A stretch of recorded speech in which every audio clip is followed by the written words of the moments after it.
अस्सलामुअलैकुम, सुबह खैर। कैसे हैं आप सब लोग? ठीक ठाक हैं, मज़े में हैं भाई। ठंड को एंजॉय कर रहे हैं और कराची में बहुत सर्दी पड़ रही है और इतनी ज़्यादा सर्दी पड़ रही है कि कराची के लोग अब हैरान हो गए कि भाई इतनी सर्दी भी आ सकती है। पहले सर्दी आ नहीं रही थी, अब सर्दी आ गई है तो परेशानी है। अब जो सूरत हाल है मौसम की वो कुछ इस तरह से है कि कराची में यकबस्ता हवाएं जो हैं वो चल रही हैं।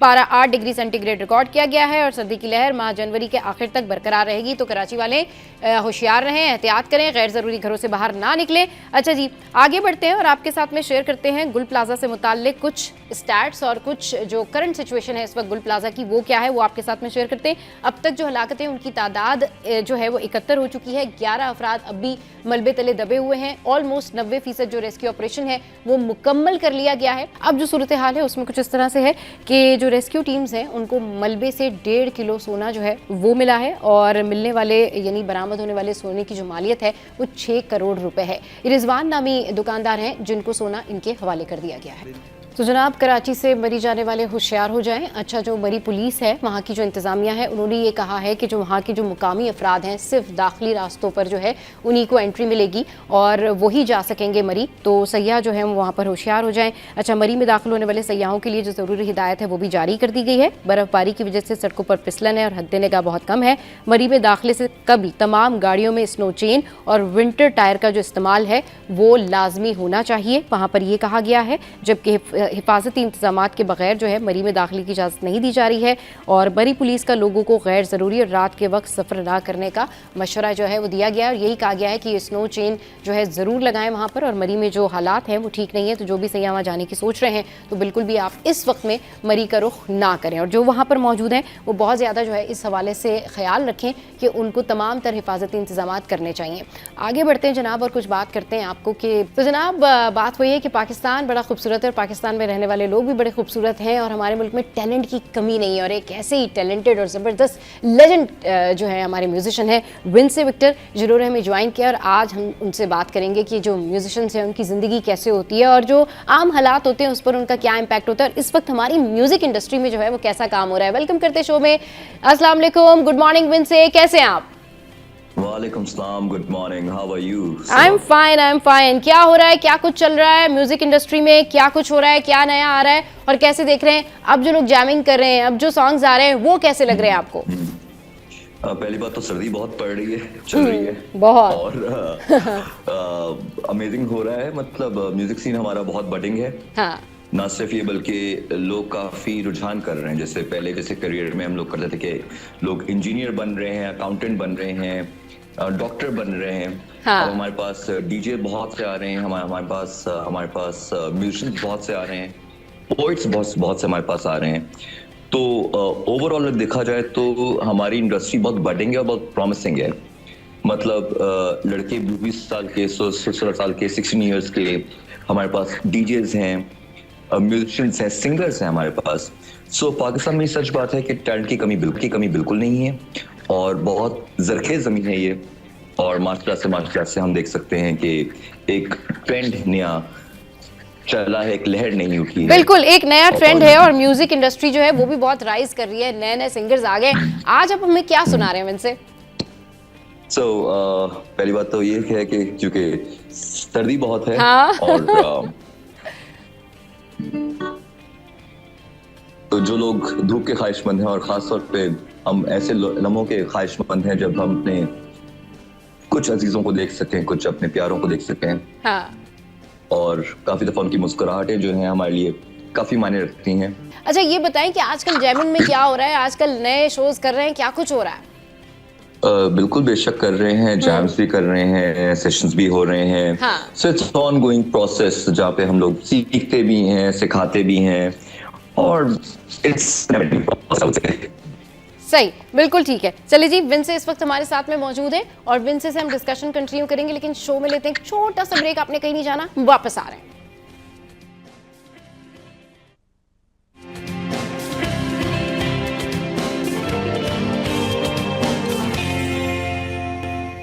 है, बहुत शुक्रिया आपने हमें ज्वाइन किया, और यही दुआ है कि अल्लाह ताला सब जगह पर खैर खैरियत रखे।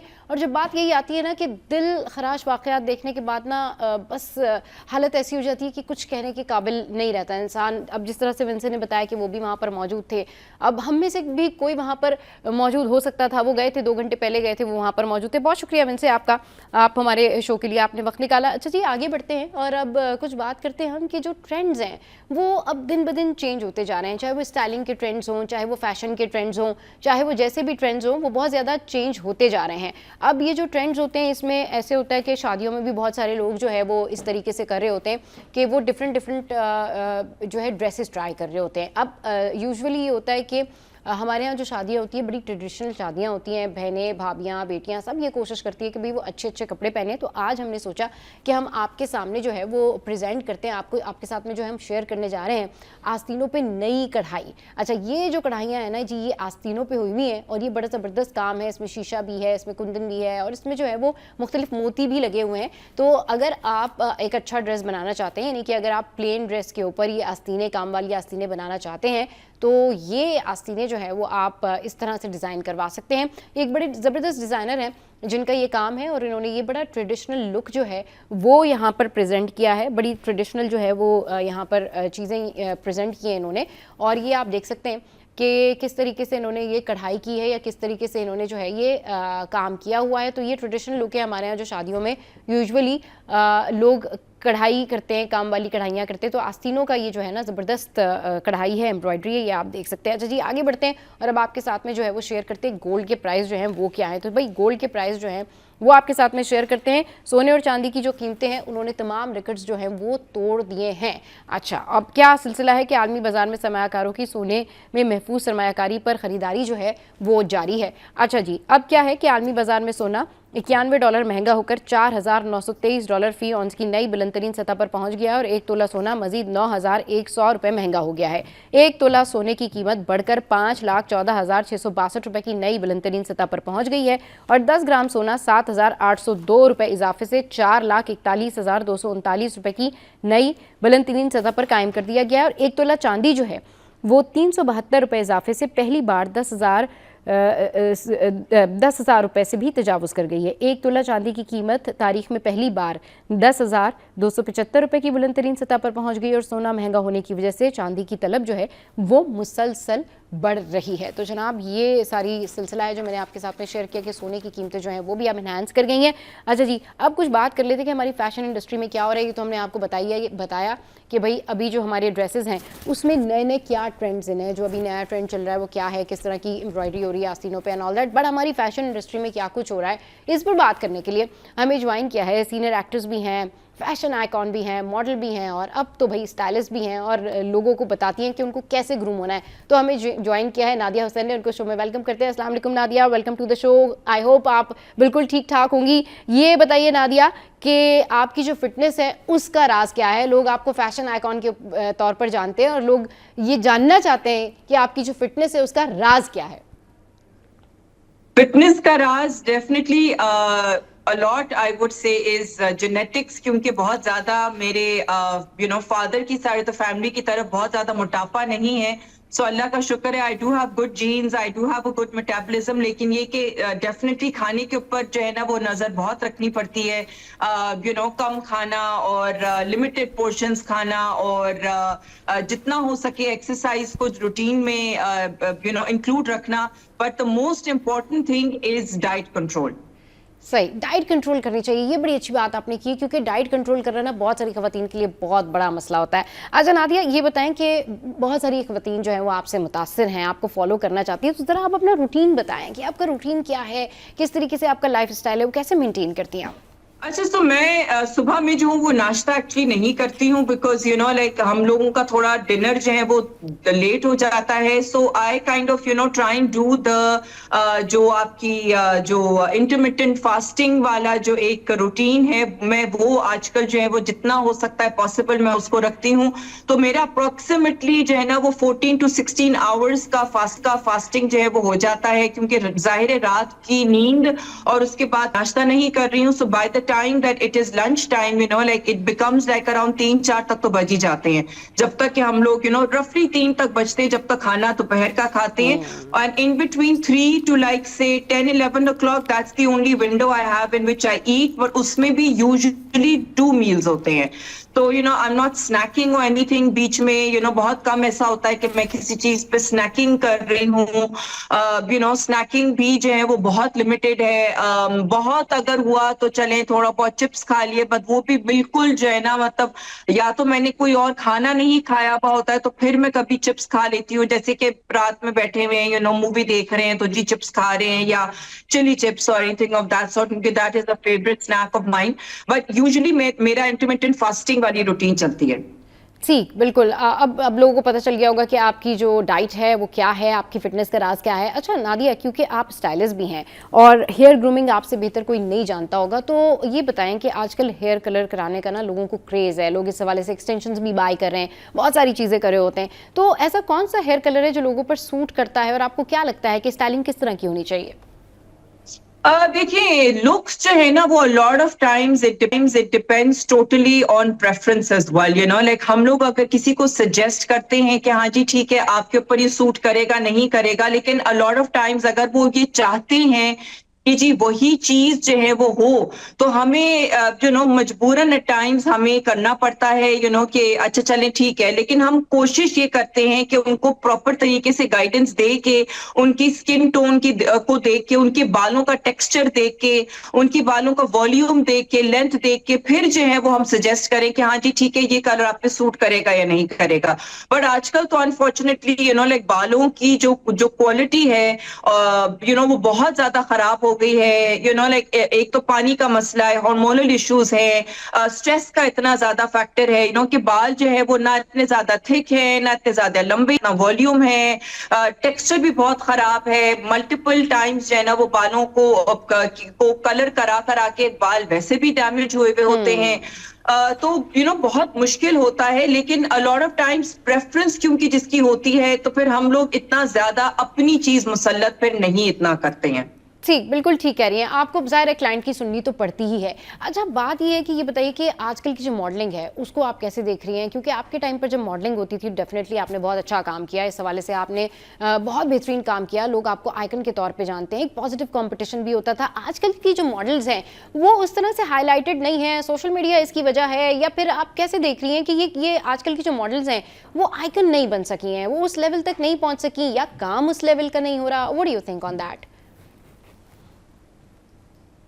देखिए क्योंकि ना कोई पब्लिकेशंस हैं, ना कोई न्यूज़पेपर्स हैं, ना कोई मैगजीन्स है, कुछ भी नहीं है, you know, because everything in print has stopped, you know, मतलब कि ना कोई लोग खरीदते हैं, कुछ भी नहीं है, जो भी है वो सब ऑनलाइन है.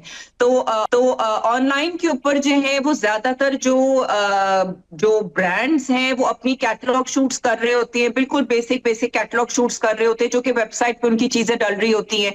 अब अगर आपको उस ब्रांड का नहीं पता तो आपको ना उसकी वेबसाइट पे आप कभी गए होंगे, यू नो, बहुत कम आप ऐसे मॉडल्स या डिजाइनर्स हैं पर्टिकुलरली जो कि एडिटोरियल शूट्स कर रहे हैं.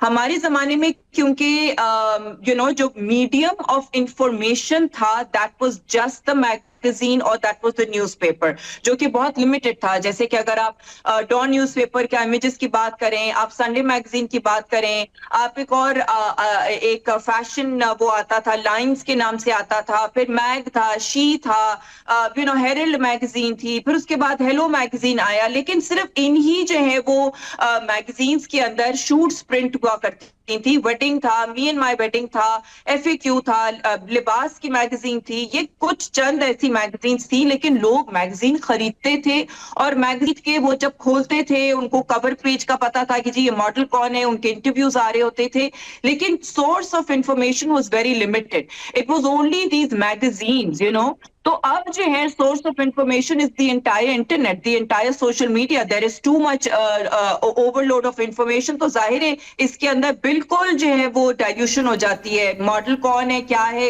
यू नो, नाम पता ही नहीं चलता. बिल्कुल ठीक कह रही हैं कि कौन मॉडल है, क्या है, इस तरह से वो उस तरह से लाइमलाइट में नहीं आ पाती या हाईलाइटेड नहीं होती. अब सोशल मीडिया के थ्रू जो है ये सारी चीज़ें हो रही हैं. अच्छा आज की मॉडलिंग और आज के शूट्स और आपके टाइम के शूट्स और मॉडलिंग, इसका किस तरह से डिफरेंस देख रही हैं आप? देखिए शूट्स तो अभी भी हो रही हैं, जैसे कि मैंने कहा कि जो डिजाइनर्स हैं जो एक्चुअली शूट्स करते हैं, जैसे कि एडिटोरियल शूट्स जब हो रही होती है, वो आपके बड़े डिजाइनर्स हैं, वो आज भी वैसी शूट्स कर रहे हैं। अगर आप HSY की बात करें, अगर आप नोमी अंसारी की बात करें, आप शैला चतुर की बात करें, आप जो है वो जो बड़े इस किस्म के जो डिजाइनर ब्रांड्स हैं जो कि खास तौर पे जो है वो शूट्स वगैरह कर रहे होते हैं। As far as fashion shows are concern, वो बिल्कुल खत्म हो चुके हैं अनफॉर्चुनेटली, क्योंकि ना कोई फैशन वीक सब रहे, ना जो है वो कोई और ब्रांड या कोई डिजाइनर, इतना उनके पास बजट भी नहीं है कि वो प्रॉपर तरीके का बजट निकाल के वो एक अपना फैशन शो अलग से करे, क्योंकि वो भी चीज है वो बिल्कुल खत्म हो गई है। बजट्स बहुत लिमिटेड हो गए हैं क्योंकि फैशन वीक्स नहीं हो रहे हैं। अब आप देखिए अगर कि ब्राइडल कल्चर वीक जो है वो भी साल में जो है 2 साल में एक दफा ब्राइडल कल्चर वीक जो है वो होता है सिर्फ लाहौर में। पहले ब्राइडल कल्चर वीक इस साल में एक दफा कराची में होता था, साल में एक दफा लाहौर में होता था, लेकिन अब जो है वो 2 साल में एक दफा सिर्फ लाहौर में होता है, तो अब लिमिटेशन इतनी ज्यादा हो गई है, इतने कम हो गए हैं फैशन शोज, इतने ज्यादा कम हो गए हैं कि मतलब जाहिर है अगर फैशन शोज नहीं है तो जो मॉडल्स रैंप पे जो चलने वाली लड़कियां हैं वो तो बहुत कम है ना, लिमिटेड है।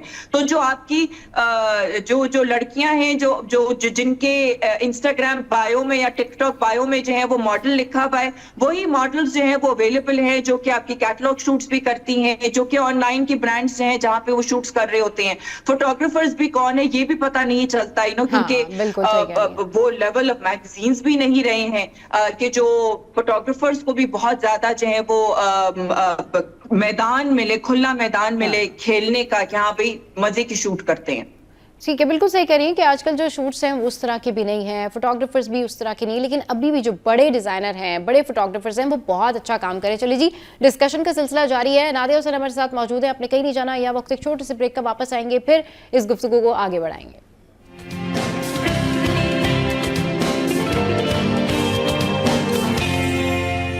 Welcome back. एक्ट्रेस और मॉडल नादिया हुसैन इस वक्त हमारे साथ मौजूद हैं और उनसे बड़ी मजे की हम बातें कर रहे हैं आज, और सारी दिल की बातें भी कर रहे हैं। अब उनसे ये पूछते हैं कि ट्रोलर्स को जो है वो खुद भी और एक्टर्स जो हैं वो कैसे हैंडल करते हैं। अभी रिसेंटली आपने देखा होगा कि ज़बरदस्त किस्म की लुक थी आयज़ा खान की, और आयज़ा खान ने अपने बालों का हेयर स्टाइल थोड़ा सा चेंज किया, या फिर जो है उनकी एक पिक्चर आई जिसके ऊपर बहुत सारे कमेंट्स आ गए, इतने लोगों ने उनको ट्रोल किया कि ये क्या माइकल जैक्सन लग रही हैं, ये आपने क्या कर दिया, ये आपने कैसे बाल बना दिए। नादिया, कैसे देख रही हैं आप ये ट्रोलर्स जो है, इनको कैसे हैंडल करना चाहिए और किस तरह से ये एक्टर्स जो हैं इनके ऊपर ट्रोल कर देते? देखिए, अब अगर आयजा ने कोई ट्रीटमेंट कराई है, that's not part of her look. I mean her look is classy no matter what, वो कोई ट्रीटमेंट कराए या ना कराए, शी स्टिल लुक्स फैबुलस, मतलब ये चीज एक है, उसका जो फैशन सेंस है वो तो है। तो मुझे लगता है कि अब की जो लड़कियां हैं उनमें फैशन सेंस बेहतर है, वो ज्यादा बेहतर अपने आप को कैरी करती हैं, उनमें एक ज्यादा सेंस ऑफ स्टाइल है, एक पर्सनल स्टाइल भी उनका है। अब अगर आप फॉर एग्जांपल हानिया को देखें तो हानिया जो है वो उसका एक अपना पर्सनल स्टाइल है, वो बहुत ही कैजुअल है, वो बहुत ही जो है वो योर टाइप का Gen Z, very very like unbothered, मतलब वो इतना ज्यादा एफर्ट नहीं करती है अपने किसी भी नॉर्मल डे टू डे वाले उसमें जो है वो कोई इतना ज्यादा एफर्ट नहीं करती। वो आपको नजर आ रहा होता है कि हाँ भी कोई टी शर्ट पड़ी हुई है, कोई जीन्स पड़ी हुई है, उसने बस उठा के पहन लिया, उस किस्म का वेरी एफर्टलेस फैशन।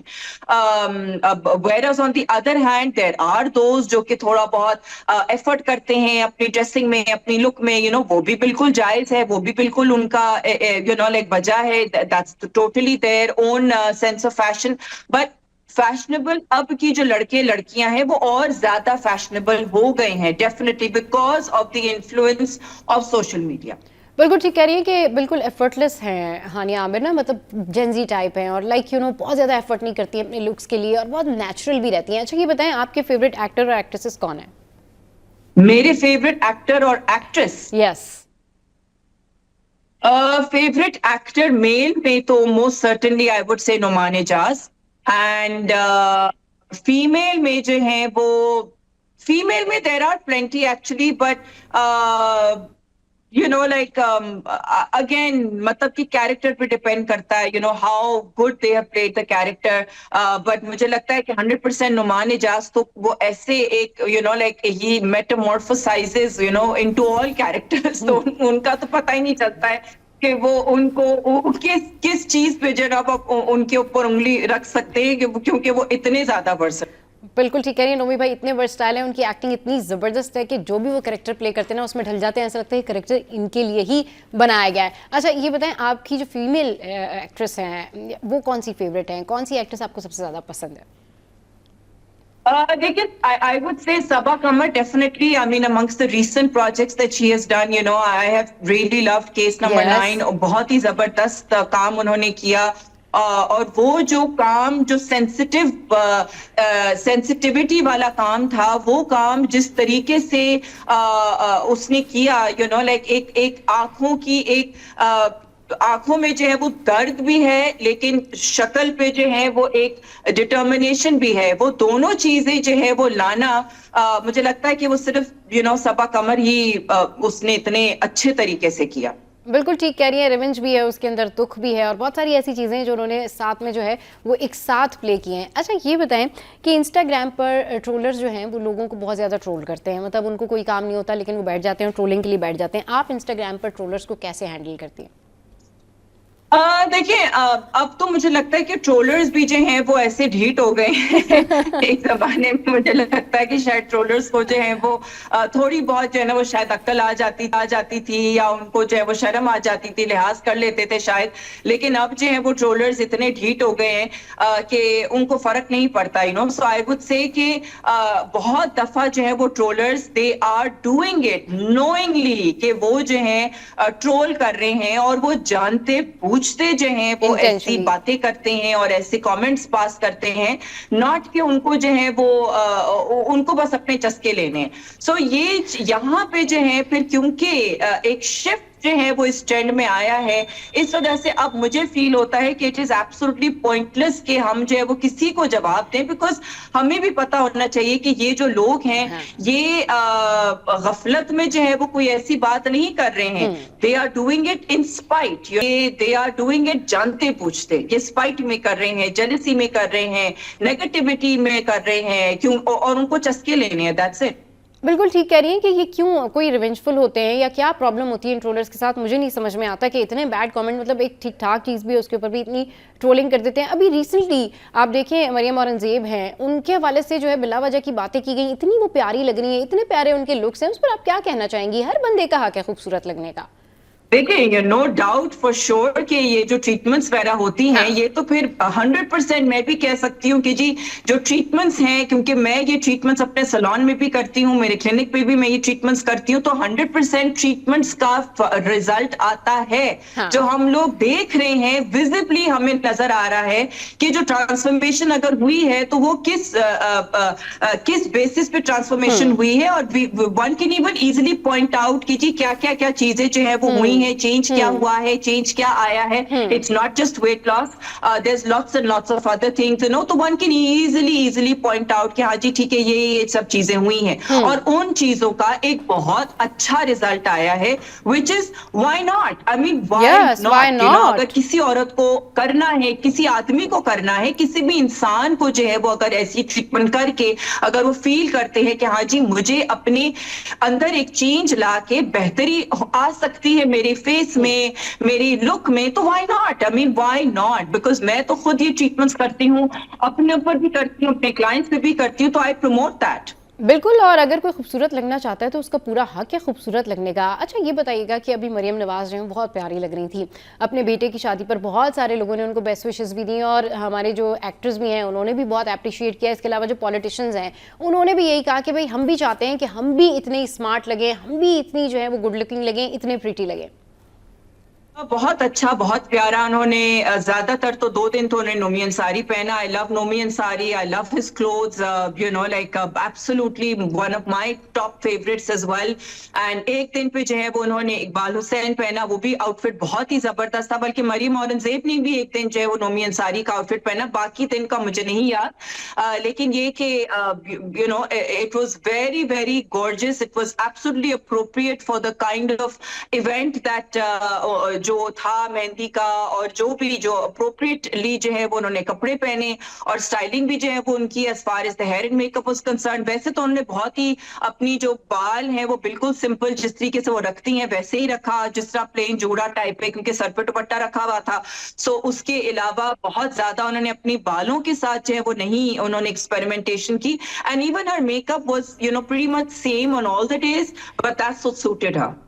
बिल्कुल, बहुत शुक्रिया नादिया आपके टाइम के लिए। और जिस तरीके से नादिया गुफ्तगू कर रही थी, ओवरऑल वो यही कह रही थी कि भाई अगर कोई खूबसूरत लगना चाहता है तो उसका पूरा हक है कि वो खूबसूरत लगे।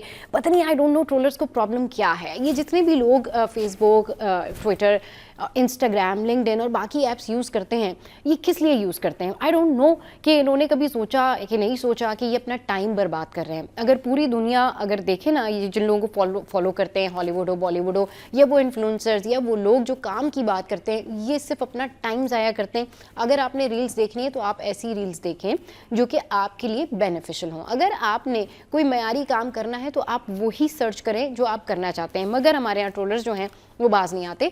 यानी कि ये भी सोचना चाहिए कि आपके घर में भी जो है वो आपकी बहनें होती हैं, घर वाले होते हैं। अगर उनको कोई ऐसे कमेंट करेगा तो कैसा लगेगा? चलिए जी, शो में यहाँ वक्त तो एक ब्रेक का, ब्रेक के बाद वापस आएंगे, फिर मिलवाएंगे आपको ज़बरदस्त और मजीद पर्सनैलिटीज़ से। कहीं नहीं जाना, आपने हमारे साथ रहना है। हेडलाइंस ब्रेक, उसके बाद फिर वापस आ रहे हैं।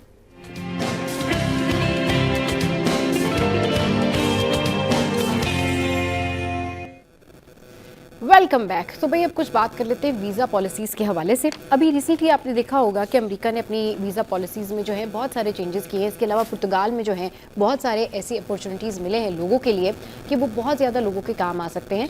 और इस पर बात करने के लिए हमारे साथ जो है शाज़िब भाई ने हमें ज्वाइन किया। उनको वेलकम करते हैं। अस्सलाम वालेकुम, गुड मॉर्निंग शाज़िब भाई, कैसे हैं आप? ठीक ठाक हैं? वालेकुम अस्सलाम। जी अल्हम्दुलिल्लाह ठीक ठाक, फर्स्ट क्लास, थैंक यू। शाज़िब भाई क्योंकि ट्रैवल एक्सपर्ट हैं और ये वीज़ा कंसल्टेंसी भी करते हैं, और इनसे बेहतर ये बात कोई नहीं जानता है कि जब लोग प्रॉब्लम का शिकार होते हैं, स्पेशली अभी जो अमेरिका ने वीज़ा की जो सिचुएशन की है, उसकी जो पॉलिसी शिफ्ट हुई है, चेंज हुआ है, तो उस हवाले से पूछते हैं। शाज़िब भाई ये बताएं कि अभी जो करंट सिचुएशन है वो क्या है? क्योंकि जो लोग जिन लोगों ने इमिग्रेशन वीज़ा अप्लाई किया हुआ है इस वक्त में, वो तो बहुत ज़्यादा परेशान है क्योंकि अभी पॉलिसी अमेरिका की जानिब से चेंज कर दी गई है। अच्छा सब, इसमें ना दो चीजें समझना बहुत ज्यादा जरूरी होगा। जो टेक्नोलॉजीज है, एक हमेशा जो पास में वर्ड्स यूज हुए ना, वो बैन का वर्ड यूज होता है। इस तरह की कभी भी इमिग्रेशन की पॉलिसी में चेंज आता है कि बैन हो गई है कंट्रीज, या इस प्रोग्राम को बैन कर दिया गया है। लेकिन यहाँ पर अभी जो वर्ड यूज हुआ है वो है फ्रीज का वर्ड है। अच्छा, फ्रीज का वर्ड इन्होंने इसलिए यूज किया इस पॉलिसी के अंदर, वो कि आप जब भी जो अपने किसी भी जो इमिग्रेशन की पॉलिसीज होती है उसमें आप रीफॉर्मुलेशन कर पॉलिसी में या रिव्यू जाती है, स्क्रूटनी में जाती है, तो उसकी वजह से फॉर द टाइमिंग आपने अपनी पॉलिसी में फ्रीज कर देना होता है। अच्छा, अब जब फ्रीज कर दिया है आपने, तो इट मींस कि वो फॉर द टाइम बीइंग है, वो लॉन्ग टर्म का फ्रीज नहीं है। उनको अपनी इमिग्रेशन की पॉलिसी में कुछ ऐसा चेंज, अच्छा ये चेंज आया भी क्यों है? ये चेंज इसलिए आया है क्योंकि जो लोग भी इमिग्रेशन पे यहाँ से जाते हैं वो पब्लिक फंड के ऊपर वहां पर बर्डनाइज हो जाते हैं अमेरिका की गवर्नमेंट पे। तो जिसकी बेसिस पे उन्होंने काम ये किया कि अब फॉर द टाइमिंग उन्होंने 75 कंट्रीज को फ्रीज किया है, उनके इमिग्रेशन प्रोसेस को फ्रीज किया है, ताकि वो फॉर्मुलेशन कर सके उस पॉलिसी की कि अगर वहां पर कोई भी इमिग्रेशन पर्सन आता है तो वहां पर बर्डनाइज ना हो उनके पब्लिक फंड के ऊपर, क्योंकि बहुत कंप्लेंट्स थी। तो एक तो फ्रीज का वर्ड समझना जरूरी होगा, और दूसरी चीज जो अक्सर अभी लोगों में इस न्यूज को देख के कंफ्यूजन आ गई है कि हम अप्लाई करें ना करें, या ये इमिग्रेशन वीजा क्या है। शाज़िब भाई एक तो इस बारे में बात करेंगे कि अब अमेरिका का वीजा जो है, इमिग्रेशन वीजा, वो अप्लाई किया जाए या नहीं किया जाए। अब जिन लोगों ने अप्लाई किया हुआ है उन लोगों के लिए अब क्या नेक्स्ट होना चाहिए स्ट्रेटजी? वो लोग अब क्या करें? क्योंकि लोग 3-3 साल 4-4 साल से जो है ये वीज़ा के लिए परेशान होते हैं। 3-3 साल से लोगों ने वीज़ा जो है वो अप्लाई किया हुआ होता है। जी, अरे सब इमिग्रेशन का जो प्रोसेस है ना, वो 3 साल का जो प्रोसेस है उसमें 3 स्टेजेस होते हैं। सही। आपको फर्स्ट स्टेज पे डिग्री की इक्विवेलेंसी करनी होती है, एंड देन पे पिटिशन फाइल होती है। 1.5 साल का पिटिशन का प्रोसेस है, फिर पिटिशन अप्रूव होती है।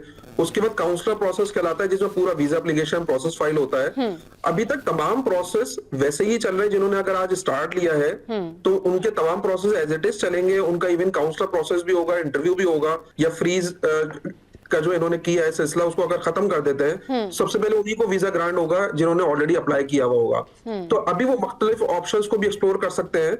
अगर कि वो फाइनल स्टेज में थे, उनका इंटरव्यू हो चुका है, तो अभी 21 जनवरी से ये पॉलिसी एग्जीक्यूटेड है, तो इसलिए अब उनको वीजा भी फॉर द टाइमिंग नहीं मिल रहा है। पासपोर्ट रिटर्न बैक कर रहे हैं एम्बेसीज, और जब भी ये वहां से गो हेड मिलेगा पॉलिसी में, तो इन तमाम लोगों को पहले जो इनको वीजा मिलेगा वहां पर। अच्छा शाहजेब भाई, आप ये कह रहे हैं कि जिनके इमिग्रेशन से रिलेटेड 9 प्रोसीजर्स कंप्लीट थे, अब वो 10वें स्टेप पे थे और उनके फाइनल इंटरव्यू शेड्यूल थे, उन लोगों के लिए परेशानी वाली कोई बात नहीं है, क्योंकि 2-3 महीने में फिर दोबारा जो है उनको कॉल आउट किया जा सकता है और उनको बुलाया जा सकता है। अभी फॉर द टाइम बीइंग ये फ्रीज किया गया है इशू।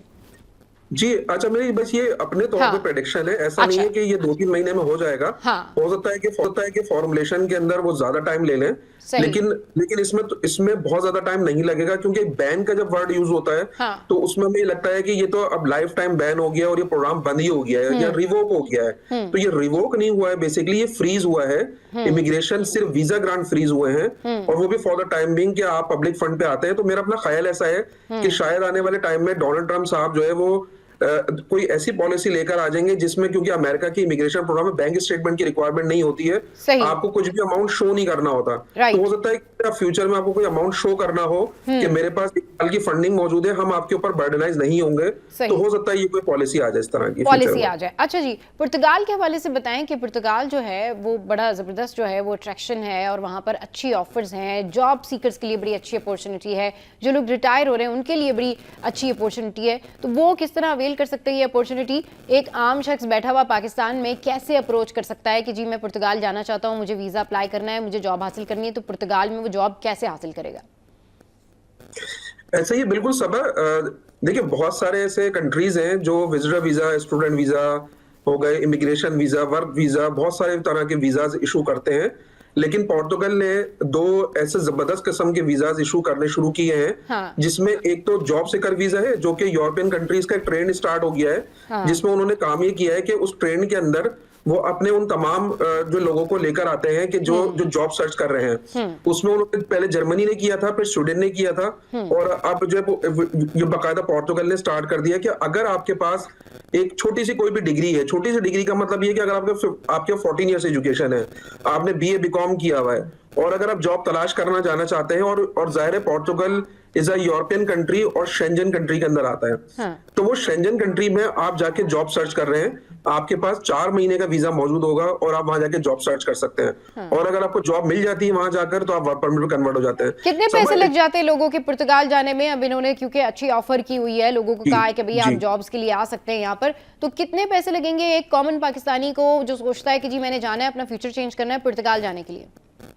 मैं समझता हूं कि इसमें जो टोटल इन्वेस्टमेंट है ना, वो तकरीबन 3 से 4 लाख रुपए की टोटल इन्वेस्टमेंट है। सही। जिसमें उनका ट्रैवल हेल्थ इंश्योरेंस भी आ जाता है, जिसमें होटल रिजर्वेशन भी आ जाती हैं, वीजा फीस है तकरीबन 120 यूरो, और 15 से 20 लाख रुपए का बैंक स्टेटमेंट उनको शो करना होता है। सब ये उन तमाम लोगों के लिए जबरदस्त ऑप्शन है कि जो पाकिस्तान में किसी वर्क परमिट के नाम पे किसी भी कंसल्टेंट को 4-5 मिलियन जो पैसे दे देते हैं, जो 40-50 लाख रुपए दे देते हैं कि हमें जॉब ऑफर मिल जाएगी, और जो कि रियलिटी होती भी नहीं है, तो वो खुद अपनी मर्जी से उस कंट्री में जाके जॉब सर्च कर सकते हैं। आपको पता है, इत्मीनान है कि आपने किसी कंसल्टेंट को पैसे नहीं दिए हुए, जॉब के हवाले से आप खुद अपनी फील्ड से रिलेटेड जॉब आप सर्च कर सकते हैं, और वहां पे अगर आपको जॉब मिलती है तो वर्क परमिट पे आएंगे, एंड देन अपनी फैमिली को भी बुला सकते हैं। तो चूंकि जितने भी यूरोपियन कंट्रीज है, इंक्लूडिंग जो पोर्टुगल, उसमें फैमिली रियूनिफिकेशन एक वीजा है, जिसमें आप जब भी आप अपना वर्क परमिट हासिल कर लेते हैं, तो आप अपनी फैमिली को भी बुला सकते हैं वहां पर। तो फैमिली सेटलमेंट भी है, और जो रिटायरमेंट के हवाले से लोगों के प्लान होते हैं, जो रिटायर अफराद होते हैं, उनके लिए भी पुर्तगाल में जो है खास किस्म की अपॉर्चुनिटी है। इस पर बात करेंगे एक ब्रेक के बाद।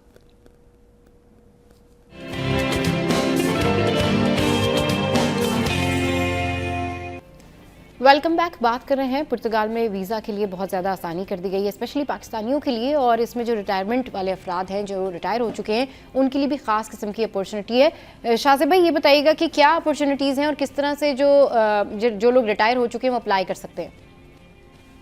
अरे सबा एक बड़ा जबरदस्त वीजा इंट्रोड्यूस किया है पोर्टुगल ने, जो उनका अपना D7 एक कैटेगरी का वीजा है। और इस वीजे का नाम है पैसिव इनकम वीजा। तो पैसिव इनकम वीजा के अंदर वो तमाम लोग जो रिटायर हो चुके हैं या पेंशन पे उनको कोई ना कोई अपनी अमाउंट रिसीव होती है, या रेंटल इनकम उनको कोई रिसीव हो रहा है, आपने एक इन्वेस्टमेंट की हुई और उसके अगेंस्ट में अगर आपको कोई भी पैसिव इनकम अमाउंट रिसीव होता है, तो ये इन तमाम लोगों के लिए वीजा है।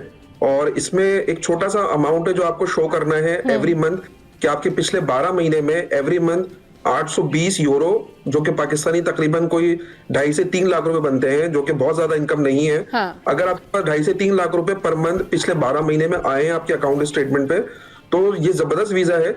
और ये वीजा आपको मिलता है कम से कम 2 साल के लिए पोर्तुगल का, ठीक है। सही। और इसकी प्रोसेसिंग टाइमलाइन है वो तकरीबन 2 से 3 महीने की है पाकिस्तान से। और इसके जो टोटल एक्सपेंस की अगर हम बात करते हैं तो ऑलमोस्ट इसमें कोई 120 यूरो इसकी अपनी वीजा फीस है। बाकी आप ट्रेवल और हेल्थ इंश्योरेंस मिला के अमाउंट अगर अपना लगाते हैं तो तकरीबन 3-4 लाख रुपए टोटल एक्सपेंसेस वीजा का। ठीक है, आप ये तो कह रहे हैं वो- कि जो रिटायरमेंट वाले अफराद हैं जिनकी रिटायरमेंट हो चुकी है वो 3 से 4 लाख में अपनी फैमिली के साथ पुर्तगाल जा सकते हैं। क्या इसकी शर्त ये है कि उनकी पेंशन आती हो या वो कहीं से भी रिटायर हो चुके हो तो उनका प्रोसेस जो है वो आगे फॉरवर्ड हो सकता है? अच्छा, रिटायरमेंट सिर्फ एक सेगमेंट है। हाँ। उनका अमाउंट किसे भी आता हो, ये सिर्फ रिटायरमेंट वालों के लिए नहीं है। हाँ। उन तमाम लोगों के लिए भी है कि जो एक इंडिविजुअल है, प्रोफेशनल है, बिजनेसमैन है। हाँ। बस सिर्फ कि उसकी पैसिव इनकम आती है। और पैसिव इनकम जाहिर है आपका किसी बिजनेस से आ रही है या रेंटल इनकम से आ रही है या कोई इन्वेस्टमेंट आपने कहीं पर की हुई है, आपने फिक्स डिपॉजिट कराया हुआ है। हाँ। और वहां से आपके पास 2.5 से 3 लाख रुपए आपके आते हैं। और अगर आप अपने मिसेस बच्चों को भी शामिल करना चाहते हैं तो ये उन लोगों के लिए भी है प्रोग्राम। या सही। विद फैमिली भी आप सेटलमेंट कर सकते हैं। तो आपको अपनी मिसेस का जो अमाउंट है वो 50% पे करना होगा, यानी कि तकरीबन 1.25 लाख रुपए स्पाउस के शो करने होंगे। और पर चाइल्ड अमाउंट तकरीबन इसमें कोई 75,000 रुपए है। तो इसकी एक छोटी सी कैलकुलेशन है। तो अगर आप ये शो करते हैं अपनी स्टेटमेंट पे मेरी ये पैसिव इनकम आ रही है, तो वो भले रिटायर्ड लोग हैं या इवन वो जॉब करते हैं, वो कोई बिजनेस कर रहे हैं, तो वो ये वीजा जबरदस्त तरीके से अवेल कर सकते हैं। सही। अच्छा शाजिब भाई, शॉर्टली ये बता दीजिएगा कि अभी रिसेंटली स्टूडेंट के लिए क्या खास अपॉर्चुनिटी है, सस्ते में कैसे जा सकते हैं वो किसी भी ऐसी कंट्री में जहां उनके लिए बेहतरीन फ्यूचर है, एजुकेशन है और साथ साथ रोजगार भी है? ऐसे ही सब, अगर हम पोर्तुगल की बात करते हैं तो वन ऑफ द बेस्ट जो कंट्री है हाँ। पोर्तुगल। क्योंकि देखिए जब भी हम यूरोपियन कंट्रीज की बात करते हैं तो यूरोपियन कंट्रीज में आपको इसी तरह की अपॉर्चुनिटी मिलती है जिसमें आपको बड़े लो बजट के अंदर आप पाकिस्तान से मूव हो सकते हैं। तो अगर हम स्टूडेंट वीजा की बात करते हैं तो स्टूडेंट वीजा के अंदर भी इतनी आसानी है क्योंकि वहां पर जो गवर्नमेंट यूनिवर्सिटीज हैं उसमें जो उनकी पूरे साल की जो फीस है वो 1,000 यूरो से लेकर तकरीबन 3,000 यूरो के दरमियान है। यानी कि अगर पाकिस्तानी रुपीज में मैं बात करता हूँ तो सिर्फ 3 लाख रुपए से लेकर और 10 लाख रुपए तक का टोटल एक्सपेंस है आपका पूरे साल का, जो आपकी फीस की मद में जाता है। हाँ। और अगर फिर हम बात करते हैं इसके टोटल एक्सपेंसेस की, तो अगेन इस वीजा का भी जो टोटल एक्सपेंस है वो 3 से 4 लाख रुपए का है। और उसमें भी जो आपको बैंक स्टेटमेंट शो करनी है वो तकरीबन 3 से 4 मिलियन की आपको स्टेटमेंट शो करनी है। तो आप विद फैमिली जा सकते हैं, फैमिली आपको ज्वाइन कर सकती है। और फिर जबरदस्त अपॉर्चुनिटीज है। पोर्चुगल चूंकि अब काफी सारी यूनिवर्सिटीज है पोर्चुगल में, वर्ल्ड की रैंकिंग में भी आती है। जबरदस्त ऑप्शन है उन लोगों के चले लिए। जी, बहुत शुक्रिया शाजिब भाई हमारे साथ इस वक्त मौजूद थे और हमें बता रहे थे पॉलिसीज जो हैं वो वीज़ा के हवाले से चेंज हुई हैं। और ये बताना आप लोगों को बड़ा ज़रूरी होता है कि जो लोग बाहर जाना चाहते हैं, स्टूडेंट्स हैं या फिर दीगर ऐसे लोग हैं जो कि अप्लाई करना चाहते हैं, जॉब सीकर्स हैं जिनको जॉब करनी है, बाहर जाना चाहते हैं, तो 3 से 4 लाख में आप अप्लाई कर सकते हैं। और जो रिटायरमेंट वाले अफराद हैं वो भी इस पॉलिसी में अप्लाई कर सकते हैं। तो जनाब शो में यहाँ वक्त तो एक ब्रेक के बाद वापस आएंगे तो फिर मिलवाएंगे आपको हमारे शेफ से जो कि लाए हैं आज मज़े मज़े के खाने पका के। थोड़ी सी देर के बाद वापस आ रहे हैं।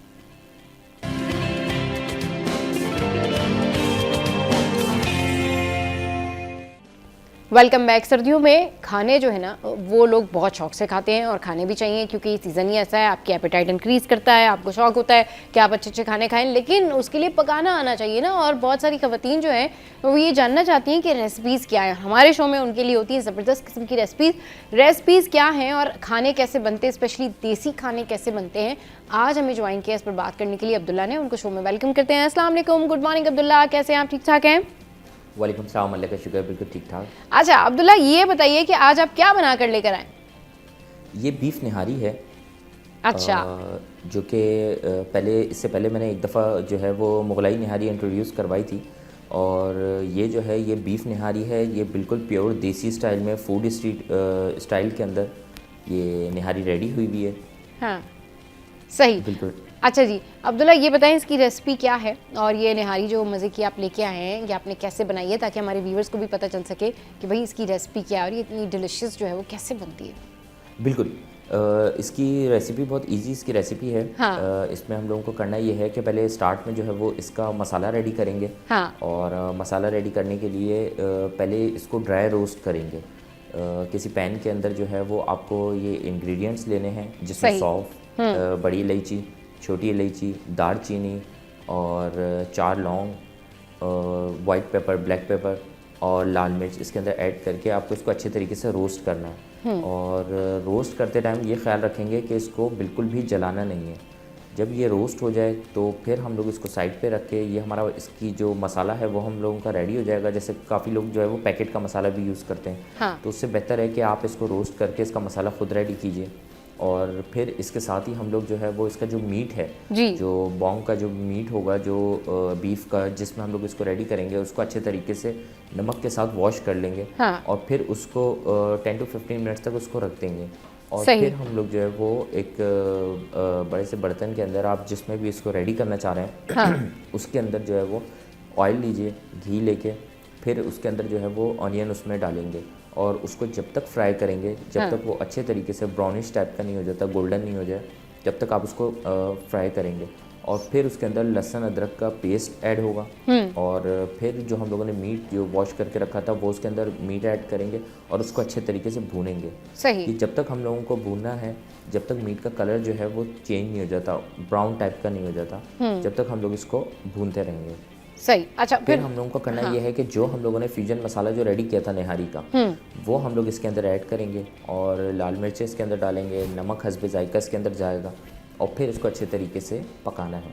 सही। और फिर इसके साथ ही हम लोग 6 से 7 पानी इसके अंदर ऐड करेंगे। हाँ। और ये प्रोसेस जो है ये बहुत ज़रूरी है निहारी के लिए, जिसके अंदर अगर आप देगची में बना रहे हैं हाँ। तो मस्ट है कि 4 से 5 घंटे के लिए आप इसको लो फ्लेम के ऊपर छोड़ दें। सही। और अगर आप प्रेशर कुकर में बना रहे हैं तो 40 to 45 मिनट्स इनफ है। तो ये 40 to 45 मिनट्स में रेडी हो जाएगी। ठीक है जी, लो 40 फ्लेम to के ऊपर आप 45 इसको- मिनट्स में निहारी रेडी हो जाएगी। जी जी, कंटिन्यू बिल्कुल ऐसे कीजिए। ही जी। फिर आप इसको जो है वो 4 से 5 घंटे के लिए इसके अंदर इसको छोड़ दीजिए लो फ्लेम के ऊपर। और इसके अंदर जो है वो आटा स्लरी करके वो भी इसके अंदर डाल दीजिए और फिर आप 4 से 5 घंटे के लिए इसको छोड़ दीजिए। और फिर जो है वो आपका अच्छे तरीके से जब तक अरोमा इसका उड़ना नहीं शुरू हो जाए, आपको आना फील नहीं हो जाए, तो फिर आप इसको निकाल लीजिए और इसकी सर्विंग कर दीजिए। गार्निशिंग इसकी करेंगे। हाँ। गार्निशिंग के लिए इसके अंदर जैसे आप देख सकते हैं ये चॉप अदरक के जो पीस हैं वो इसके अंदर ऐड किए हुए हैं स्लाइसिस करके। सही। और इसके अंदर ग्रीन चिलीज डाल सकते हैं, सही। कोरिएंडर इसके अंदर ऐड हो सकता है। और इसके अंदर जो है वो हल्का सा ब्राउन प्याज भी आप इसके अंदर डाल सकते हैं। तो ये आपकी जो है वो देसी स्टाइल में और प्योर फूड स्ट्रीट स्टाइल में आपकी जो है वो निहारी रेडी हो जाएगी। निहारी रेडी हो जाएगी। अच्छा अब्दुल्ला, आपने बड़ी ज़बरदस्त इसकी रेसिपी बताई है और हमारे साथ शेयर की है। ये बताएं, आपका अपना रेस्टोरेंट भी है, आजकल क्या डिमांड है, लोग क्या क्या चीज़ें जो है वो खाने के लिए कह रहे होते हैं, शाम में आते तो उनका क्या चॉइस होता है, अगर वो सुबह ब्रेकफास्ट के टाइम पर आ रहे हैं और अगर आपका रेस्टोरेंट उस टाइम खुला होता है तो आप लोग के क्या उनके चॉइसेस होते हैं, क्या आप उनको देते ब्रेकफास्ट, और शाम में ज़्यादातर क्या चीज़ें मांग रहे होते लोग? सही। शाम में तो जो है वो ज़्यादातर जो है ये डिफरेंट आइटम्स जो क्रेविंग आजकल जो चल रही है, हाँ। वो मोज़रेला स्टिक्स होते हैं, वो बहुत चलते हैं। सही। और चिकन स्टिक्स बहुत हैं। और आजकल कॉर्न डॉग बहुत चल रहे हैं। आपने देखा होगा कि चिकन कॉर्न डॉग बहुत ज़्यादा इन हुए हुए हैं, तो उसकी डिमांड बहुत ज़्यादा है। और इसके साथ ही जो उसके अंदर जो एपेटाइज़र के अंदर अगर देखा जाए तो जी। चिकन नेगेट्स भी बहुत ज़्यादा हैं। अच्छा। और सी फूड के अंदर बहुत सारे आइटम्स हैं। प्राउन सूप बहुत ज़्यादा इन है इस टाइम के अंदर, और सही। प्राउन सूप भी हम लोगों ने इंट्रोड्यूस करवाया हुआ है। तो ये चीज़ें ऐसी हैं कि जो शाम के टाइम और मॉर्निंग के टाइम भी एपेटाइज़र के अंदर भी लोग लेते हैं। सही। और इसकी डिमांड भी काफ़ी है इन चीज़ों की। सही, इन चीज़ों की डिमांड भी काफ़ी है। तो आप क्या प्रेफर करते हैं, अगर एक हेल्दी नाश्ता करना है तो एक हेल्दी नाश्ता कैसे बनाया जा सकता है और क्या क्या टाइप्स हो सकती हैं हेल्दी नाश्ते की? बिल्कुल, ये तो खैर डिपेंड करता है कि आपकी अपनी वो कितनी है, आपकी क्रेविंग कितनी है, आपको हाँ। जो है वो किन चीज़ों में ज़्यादा दिलचस्पी है। क्योंकि कुछ लोगों का हेल्दी नाश्ता तो हलवा पूरी, पूरी पराठे, पाए, निहारी, इन सब चीज़ों के साथ जो है वो चलता हाँ, है। होता है बिल्कुल। हाँ। और कुछ लोगों का जो है वो बहुत ज़्यादा जो डाइट कॉन्शियस हैं, सही। वो अपने तरीके से जो है वो ब्रेकफास्ट को लेकर चलते हैं। सही। तो मेरे हिसाब से तो सैंडविचेस वगैरह बहुत अच्छे रहते हैं। और सैंडविचेस अगर अच्छे आप लगते हैं। सही। फ्राई एग ले लीजिए, हाँ। टोस्ट ले लीजिए, तो सही। ये जो है ये हेल्दी नाश्ता बहुत अच्छा रहता है। और एक कप कॉफ़ी ले लीजिए, तो ये जो है वो बैलेंस रहता है, जो आपकी डाइट भी अच्छी रखता है। हाँ। लंच के अंदर आप जो है वो सैलेड्स वगैरह भी यूज़ कर सकते हैं। सही। चिकन सैलेड हो गया, बीफ सैलेड्स हैं। ठीक। अच्छा अब्दुल्ला, tuna ये salad बताएं है। कि एक ऐसी डिश जिसकी आप रेसिपी हमारे साथ में शेयर करना चाहें और आपको बहुत पसंद हो और लोगों को बहुत मज़े की लगती हो, जो आप उनको बना के देते हो, ताकि हमारे नाज़रीन को पता चल सके। झटपट आपने बतानी है रेसिपी। बिल्कुल, अभी जो है वो मैंने लास्ट टाइम ही अपने घर के अंदर एक रेसिपी स्टार्ट की थी, खुद ही जी, उसके जी। ऊपर एक्सपेरिमेंट किया है। जी, जी। वो स्मोक बटर बीफ बिरयानी मैंने रेडी की है। अच्छा। और उसका काफ़ी अच्छा जो है वो मुझे फीडबैक मिला है, और उसकी रेसिपी भी बहुत ईजी है। आप देख सकते हैं कि बिरयानी जो है वो काफ़ी तरीक़ों से अब जो है वो प्रेजेंट की जाती है। सही, नल्ली स्मोक बटर निहारी बीफ है, बिरयानी। और जी बीफ ओके, बिरयानी, नल्ली सही। बीफ बिरयानी है, ये बहुत ज़्यादा इन है। हाँ। और बिरयानी के ऊपर हलीम का कॉन्सेप्ट भी बहुत ज़्यादा चलना शुरू हो गया है। हाँ। तो ये चीज़ें ऐसी हैं कि अगर आपको थोड़ा सा इसके अंदर डिफरेंशिएट करना है तो एक स्मोक बीफ बिरयानी है जो बटर के अंदर हम लोगों ने रेडी की है, बटर और असली घी के अंदर। पहले आपको स्टार्ट में करना ये है कि थोड़ा सा बटर लीजिए और घी लीजिए, उसके अंदर आप जो है वो मीट को उसके अंदर डालिए, और उसके अंदर ब्राउन प्याज जो है, अगर रेडी ब्राउन प्याज है तो वो उसके अंदर आप ऊपर से डाल सकते हैं। सही। वरना जो है पहले बटर के अंदर या घी के अंदर आप पहले ऑनियन को जो है वो फ्राई कर लीजिए, लहसुन अदरक का पेस्ट उसके अंदर डाल दीजिए, और फिर उसके अंदर मीट को डाल के उसको अच्छे तरीके से भूनिए, और फिर उसके साथ उसके अंदर टोमेटोज़ ऐड कर दीजिए, ग्रीन चिलीज़ ऐड कर दीजिए, और मसालों के अंदर आप रेड चिलीज़ उसके अंदर डाल सकते हैं, चिली पाउडर उसके अंदर डालिए, और उसको अच्छे तरीके से जो है वो भूनने दीजिए। सही। जो 10 to 15 मिनट्स तक इसको, अगर आप चिकन है तो 10 to 15 मिनट्स इनफ है, आप उसको अच्छे तरीके से इसमें भूनिए। सही। और उसके बाद जो है इसका मसाला आप रेडी करने के बाद दूसरी तरफ आप जो है वो राइस को जो है वो बॉईल करेंगे। बॉईल करने के बाद आप इसकी लेयर सेट करेंगे। लेयर्स के अंदर करना ये है कि वाइट राइस पहले आप नीचे लगाएंगे, हाँ। और फिर उसके अंदर हल्का सा जो है वो मक्खन का जो है वो जो मेल्ट करके उसको उसके अंदर डालेंगे, जी, जी, और जी। फिर उसकी मीट की लेयर उसके अंदर लगाई जाएगी। सही। जब आप ये देख लेंगे दम के लिए आप इसको रख देंगे। जब ये दम हो जाएगा उसके बाद आप एक स्टील के बाउल के अंदर जो कोयला है उसको जलाकर उसके अंदर रखिए, और हाँ। फिर उसका स्मोक इसके अंदर दीजिए। अच्छा। देगची के अंदर रख के आप इसको बंद कर दीजिए। सिर्फ 2 to 3 मिनट्स तक आप इसके अंदर इसको रहने देंगे, ताकि इसका अच्छे तरीके से जो है वो स्मोक बिरयानी के अंदर फील हो सके, और सही। फिर इसको निकाल लेंगे, क्योंकि ज़्यादा टाइम तक अगर इसको रखेंगे तो ये बिरयानी को अंदर से जो है वो जला देगा, बंद अच्छा। कर देगा। तो बेहतर सही। ये है कि आप 2 से 3 मिनट इनफ है, उसके सही। बाद आप इसको निकाल लीजिए, सही। और उसके बाद आप इसको ट्राई कीजिए, इसकी गार्निशिंग कीजिए, ब्राउन प्याज के ऊपर ऐड कर सकते हैं। हाँ। तो इसका जो टेस्ट है वो काफ़ी डिफरेंट आएगा। हलीम और का काफ़ी आप जिक्र बिरयानी कर रहे से थे हटकर अब्दुल्ला आपको कि उसका आजकल ट्रेंड टेस्ट बहुत आएगा। ज़्यादा इन है कि बिरयानी के ऊपर हलीम भी लोग जो है ना वो इस्तेमाल कर रहे हैं, वो भी बड़ा टेस्टी लगता है। वो थोड़ा सा बताएं, क्या कह रहे थे आप? मैं ये बता रहा था कि आजकल जो है वो बिरयानी को प्रेजेंट करने का, क्योंकि बिरयानी एक ऐसा कराची का फूड है हाँ। जो काफ़ी ज़्यादा जो है वो रनिंग में रहता है, और काफ़ी ज़्यादा जो है वो हाइप भी इसको जी, मिलती जी। है बिरयानी को, और लोग दीवाने भी काफ़ी ज़्यादा इसके हैं बिरयानी के। तो बिरयानी का हर जगह पे, हर रेस्टोरेंट में अपना स्टाइल उन्होंने निकाल दिया बिरयानी का, कि डिफ्रेंशिएट करने के लिए, अलग तरह से करने के लिए, तो लोगों का कॉन्सेप्ट बिरयानी के ऊपर हलीम डालकर खाने का भी अब बनता जा रहा है। अच्छा। और बहुत ज़्यादा जो है वो इसका कॉन्सेप्ट बढ़ गया है। अब आप नली बिरयानी बहुत ज़्यादा इन है इस टाइम के अंदर, सही। जबकि नली जो है वो असल बिरयानी की वो है ही नहीं।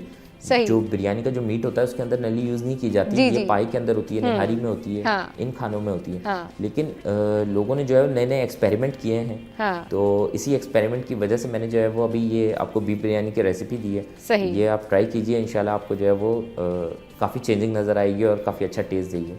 चले जी, काफ़ी अच्छा टेस्ट देगी। तो ये तो बड़ी ज़बरदस्त अब्दुल्ला ने बात बताई कि नया ट्रेंड आ गया है जी नली बिरयानी का, और उसके ऊपर लोग हलीम डाल कर भी खा रहे हैं। तो वाओ, व्हाट अ टेस्ट और व्हाट अ ट्रेंड चेंज। चले जी, बहुत शुक्रिया अब्दुल्ला, आप हमारे शो पर आए। शो में वक्त तो एक ब्रेक का, ब्रेक के बाद वापस आएंगे, फिर हमें ज्वाइन करेंगी शेफ साइमा। आपने कहीं नहीं जाना, हमारे साथ रहना है।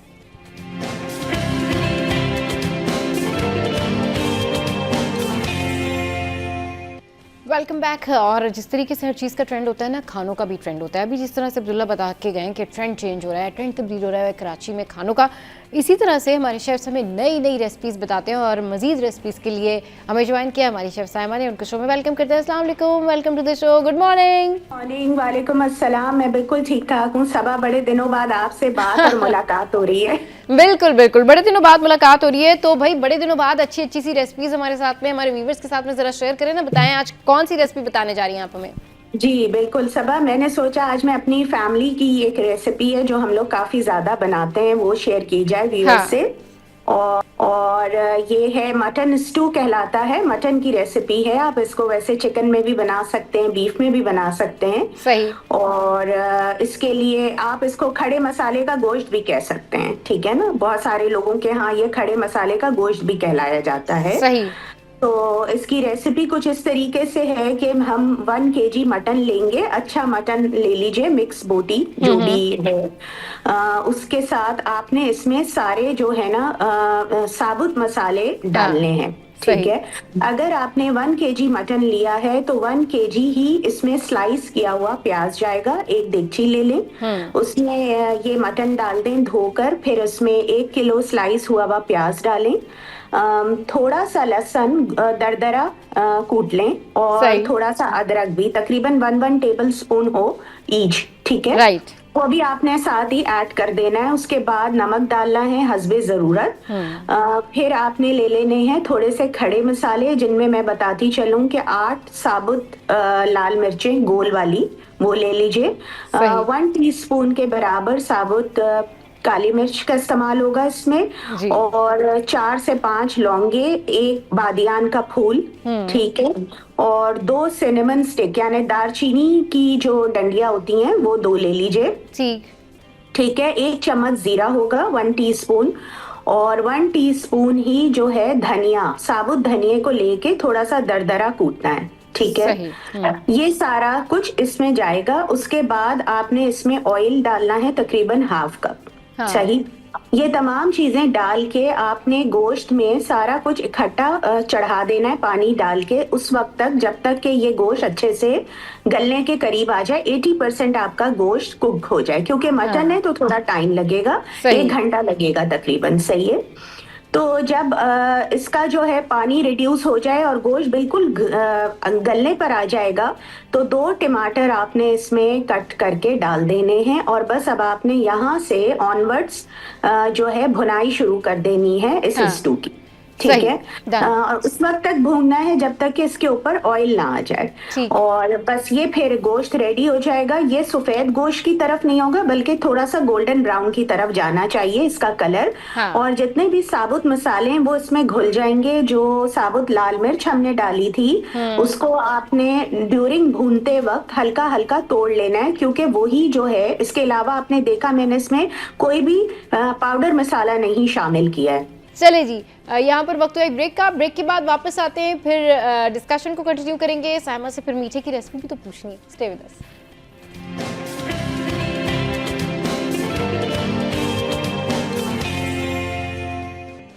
Welcome back. शेफ साइमा ने हमें ज्वाइन किया, उनसे पूछते हैं मीठे में रेसिपी। आज वीकेंड भी है तो वीकेंड वाइब्स भी हैं, तो साइमा से हम पूछते हैं कि साइमा हमें बताएं आप मीठे में क्या बनाना सिखा रही हैं? जी, मीठे में मैं जो हूँ बड़ी जबरदस्त सी एक रेसिपी देती हूँ नाजरीन को। जी। और सब कोशिश कीजिएगा कि आज आप भी बनाइए अगर आपको फ्री टाइम मिल जाए तो। जी, इसका नाम है उम्मे अली। ये अच्छा। है एक इजिप्शियन डिजर्ट है। ओके। इसके लिए जो है आपको कोई भी किस्म की पफ पेस्ट्री लेनी होगी, या आप बाकर खानी का इस्तेमाल करें। जो नमकीन बाकर खानी आती है, ठीक है, वो आप ले लें। थोड़ी सी 6 ले लीजिए किसी भी बेकरी से। उसको आपने डिश में सेट कर देना है नीचे, जैसे हम ब्रेड वगैरह की स्लाइसेस सेट करते हैं, ठीक है। फिर आपने एक पैन में 1/2 केजी मिल्क लेना है, और उसी में आपने तकरीबन थोड़ी सी चीनी आप ऐड कर दें 2 टेबल स्पून के बराबर। 1/2 KG condense milk, 1/2 tin condense milk add करें। और इसको ऐड करने के बाद इसमें थोड़ा सा नटमेग यानी जो जायफल जावित्री पिसी हुई आती है वो हल्का सा डाल दें पाउडर। और इसको अच्छे से आपने विस्क की मदद से विस्क करना है, यानी कि दूध, चीनी, कंडेंस मिल्क, और थोड़ी देर आप इसको कुक कर लें। अबाउट 4 to 5 मिनट्स कुक करना है, ताकि हर चीज मिक्स हो जाए अच्छे से। सही, बिल्कुल ठीक है। फिर आपने पैन को रिमूव कर लेना है जिसमें आपने दूध का मिक्सचर बनाया था, उसको हल्का सा आप रूम टेम्परेचर पर आने दें। और जैसे ही ये रूम टेम्परेचर पर आएगा, आपने 200 ml वाला जो क्रीम का पैक आता है, टेट्रा पैक, वो इसमें शामिल कर देना है, और उसको अच्छे से विस्क करना है ताकि इसमें कोई भी गुठली ना बने। उसके बाद इसी में आपने कुछ बादाम पिस्ते अपनी पसंद के, चॉइस है आपकी, ऑप्शनल है, डालना चाहें डालें, ना डालना चाहें ना डालें। इसी में दूध के मिक्सचर में आपने बादाम पिस्ते कटे हुए डाल दिए, और जो आपने डिश में बाकर खानियां सेट की थी उसके ऊपर आपने ये सारा मिक्सचर पोर कर देना है, ठीक है। सही। और मिक्सचर को पोर करके थोड़ी देर सोक होने देना है कि बाकर खानियां अच्छे से उस मिल्क मिक्सचर में सोक हो जाएं। ऊपर से आपने बादाम, पिस्ता और किशमिश की गार्निश करनी है। और सर्विंग से पहले जब भी आपके गेस्ट आ रहे हो या आपने खाना हो तो इसको 5 मिनट्स के लिए तेज ओवन में बेक कर लेना है, about 5 to 10 minutes, that's it. और बस फिर आप इसको गरम गरम खाएं। आप इसको आइसक्रीम के साथ भी सर्व कर सकते हैं, वरना आप इसको एज इज भी खा सकते हैं। ये बहुत जबरदस्त मीठा बनता है जी, सर्दियों में बहुत अच्छा भी लगता है। सही। अच्छा ये बताएं, हल्की फुल्की भूख में क्या खाया जाए, क्या पकाया जाए? हल्की फुल्की भूख में ये डिपेंड करता है कि आपका मूड क्या हो रहा है। जैसे अगर आप सैंडविच खाना चाह रहे हैं तो आप सैंडविच बना सकते हैं, और अगर आपका मीठे का मूड है तो आप फ्रेंच टोस्ट भी बना सकते हैं। फ्रेंच टोस्ट बहुत अच्छा आइडिया है क्योंकि वो जल्दी बन जाता है। इसी तरीके से आप चीज टोस्ट बना सकते हैं अगर आपका सेवरी का है। वरना सब आपको पता है आजकल रामेन नूडल्स का बहुत ज्यादा दौर चला हुआ है और हर जगह रामेन नूडल्स का शोर है। तो अगर आपके पास कोई भी रामेन नूडल्स अवेलेबल है, आप उसका एक क्विक सा सूप भी बना सकते हैं। सही, बिल्कुल। चलिए जी, बहुत शुक्रिया साइमा, आपने हमारे साथ में बहुत ज़बरदस्त जो है वो रेसिपीज शेयर की। और हमारे शेफ जो है ना अच्छे आप लोगों के लिए मज़े की रेसिपीज जो है वो शेयर करते रहते हैं। अच्छा जी, शो का टाइम एंड अप हो गया है। आज के शो का फीडबैक ज़रूर दीजिएगा सिटी 21 की ऑफिशियल साइट पर। हंसते रहिए, मुस्कुराते रहिए, देखना मत भूलिए। Keep watching City at 10।